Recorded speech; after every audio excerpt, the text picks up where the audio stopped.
গ্রামের মিষ্টি মেয়ে স্মৃতি। এটা স্মৃতির মরিচ গাছ। এই মরিচ গাছে স্মৃতি প্রতিদিন পানি দেয়, নিজের থেকে বেশি যত্ন করে মরিচ গাছের। হঠাৎ একদিন অনেক স্বপ্ন ছিল তোকে অনেক পড়ালেখা করানোর, মা, কিন্তু স্বপ্ন পূরণ হওয়ার আগেই মনে হয় আমি চলে যাব। এমন করে বলো না বাবা, তোমার কিছুই হবে না, তুমি সুস্থ হয়ে যাবে। কি হয়েছে মা, তুমি কাঁদছো কেন? আর বাবা এমন করে শুয়ে আছে কেন? ও বাবা, কি হয়েছে তোমার? ওঠো বাবা, ওঠো। তোর বাবা আর আমাদের সাথে কোনোদিন কথা বলবে না মা, সে আকাশে চলে গেছে।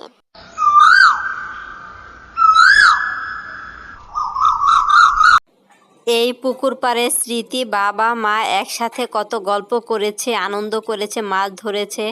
তাই যখন স্মৃতির বাবার কথা বেশি মনে পড়ে, তখন পুকুর পাড়ে এসে মনমরা হয়ে চুপচাপ বসে থাকে। ঘরে যা টাকা ছিল সব তো শেষ।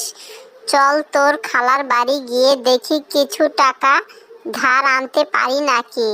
টাকা হলে শোধ করে দিব। স্মৃতির মা স্মৃতিকে নিয়ে যাচ্ছে তার বড় বোনের বাড়িতে। আমি জানতাম তুই তোর মেয়ে আমার বাড়িতে ঠিকই আসবি। আমার কাছে কোনো টাকা পয়সা নেই, এখন তোরা এখান থেকে যা, আর কোনোদিন আসবি না।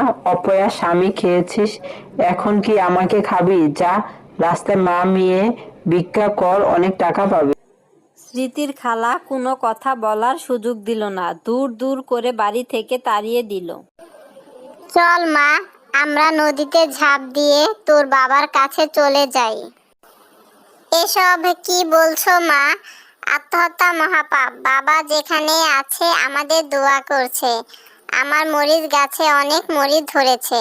মরিচ বিক্রি করে যা কিছু টাকা পাবো, তা দিয়ে 5-6 দিন ভাত আলু সিদ্ধ খেতে পারবো। আমার গলার স্বর্ণের চেন বিক্রি করে একটা ছোটখাটো ব্যবসা করব। মরিচ গাছের নিচে এত আলো কেন? মরিচও কেমন জানি চকচক করছে। যেই স্মৃতি মরিচ ছিঁড়তে গেল, অমনি ডাইনি সামনে এসে হাজির। ডাইনি বলল, আমাকে ভয় পেও না, আমি তোমাদের ক্ষতি করব না। এক খারাপ জাদুকর আমাকে মরিচ গাছে বন্দি করে রেখে দেয়। এক পরী এসে বুঝতে পারে আমি মরিচ গাছে বন্দি। তখন পরী বলে আমাকে, যখন এই গাছে মরিচ ধরবে, কোনো নিষ্পাপ পাপহীন মেয়ে মরিচ স্পর্শ করলে আমি মুক্ত হব। আজ তোমার স্পর্শে আমি মুক্ত হলাম। কিন্তু মরিচ থেকে এত আলো কেন বের হচ্ছে? আমার কান্না থেকে প্রতিটা মরিচের ভিতর সোনার মোহর সৃষ্টি হয়েছে। আজ থেকে এইসব সোনার মোহর তোমাদের। আর এই মরিচ গাছে সারা বছর সোনার মরিচ ধরবে। আর তোমাদের যখন যা লাগবে আমাকে ডাকা মাত্রই আমি এসে হাজির হব। ডাইনি উড়ে চলে গেল।